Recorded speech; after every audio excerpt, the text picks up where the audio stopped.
सबरी भटकती हुई मतंग ऋषि के आश्रम पहुंची और उसने अपनी शिक्षा प्राप्ति इच्छा व्यक्त की। मतंग ऋषि ने सबरी को सहर्ष अपने गुरु कुल में स्थान दे दिया। अन्य सभी ऋषियों ने मतंग ऋषि का तिरस्कार किया, लेकिन मतंग ऋषि ने सबरी को अपने आश्रम में स्थान दिया। सबरी ने गुरुकुल के सभी आचरणों को आसानी से अपना लिया और दिन रात अपने गुरु की सेवा में लग गई। सबरी जतन से शिक्षा ग्रहण करने के साथ साथ आश्रम की सफाई, गौशाला की देखरेख, दूध दोहने के कार्य के साथ सभी गुरुकुल के वासियों के लिए भोजन बनाने के कार्य में लग गई। कई वर्ष बीत गए। मतंग ऋषि सबरी गुरु भक्ति से बहुत प्रसन्न थे। मतंग ऋषि का शरीर दुर्बल हो चुका था, इसीलिए उन्होंने एक दिन सबरी को अपने पास बुलाया और कहा, पुत्री, मेरा शरीर अब दुर्बल हो चुका है, इसीलिए मैं अपनी देह यहीं छोड़ना चाहता हूँ, लेकिन उससे पहले मैं तुम्हें आशीर्वाद देना चाहता हूँ। बोलो पुत्री, तुम्हें क्या चाहिए? आंखों में आंसू भरकर सबरी मतंग ऋषि से कहती है, हे गुरुवर, आप ही मेरे पिता हैं, मैं आपके कारण ही जीवित हूँ, आप मुझे अपने साथ ही ले जाए। तब मतंग ऋषि ने कहा, नहीं पुत्री, तुम्हें मेरे बाद मेरे इस आश्रम का ध्यान रखना है। तुम जैसी गुरु प्रैन शिष्य को उसके कर्मों का उचित फल मिलेगा। एक दिन भगवान राम तुमसे मिलने यहाँ आएंगे और उस दिन तुम्हारा उद्धार होगा और तुम्हें मोक्ष की प्राप्ति होगी। इतना कहकर मतंग ऋषि ने अपनी देह त्याग कर समाधि ले लेते हैं। उसी दिन से सबरी हर रोज प्रातः उठकर बाग जाती, ढेर सारे फल इकट्ठा करती, सुंदर सुंदर फूलों से अपना आश्रम सजाती, क्योंकि उसे भगवान राम के आने का कोई निश्चित दिन नहीं पता था। उससे केवल अपने गुरु की बात पर यकीन था, इसीलिए वह रोज ही श्री राम के इंतजार में समय बिताए रहती थी। वो रोजाना यही कार्य करती थी। एक दिन सबरी आश्रम के पास के तालाब में जल लेने गई। वहीं पास में एक ऋषि तपस्या में लीन थे। जब उन्होंने सबरी को जल लेते देखा तो उन्होंने अछूत कहकर उस पर एक पत्थर फेंक कर मारा और उसकी चोट से बहते रक्त की एक बूंद से तालाब का सारा पानी रक्त में बदल गया। यह देखकर संत सबरी को बुरा भला और पापी कहकर चिल्लाने लगा।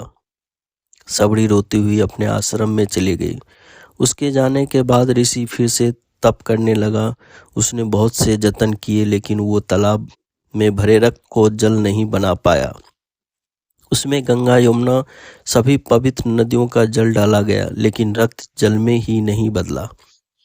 कई वर्षों बाद जब भगवान राम सीता की खोज में वहां आए, तब वहां के लोगों ने भगवान राम को बुलाया और आग्रह किया कि वे अपने चरणों के स्पर्श से इस तालाब के रक्त को पुनः जल में बदल दे। राम की बात सुन तालाब के रक्तों को चरणों से स्पर्श करते हैं, लेकिन कुछ ही नहीं होता। इसी ऋषि उन्हें जो जो करने बोलते हुए सभी करते, लेकिन रक्त जल में नहीं बदला। तब राम ऋषि से पूछते हैं, हे ऋषिवर,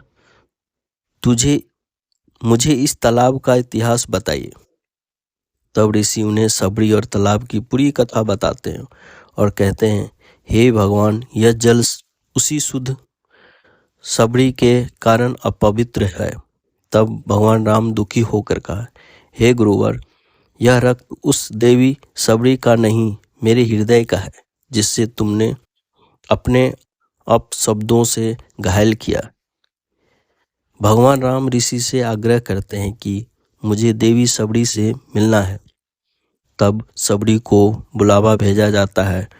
राम का नाम सुनते ही सबरी दौड़ी चली आती है। राम मेरे प्रभु है कहती हुई जब वो तालाब के समीप पहुंचती है, तब उसके पैर की धूल तालाब में चली जाती है और तालाब के सारा रक्त जल में बदल जाता है।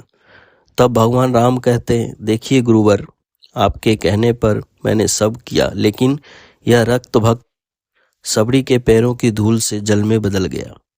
सबरी जैसे ही भगवान राम को देखती है, उन्हें चरणों को पकड़ लेती है और अपने साथ आश्रम लाती है।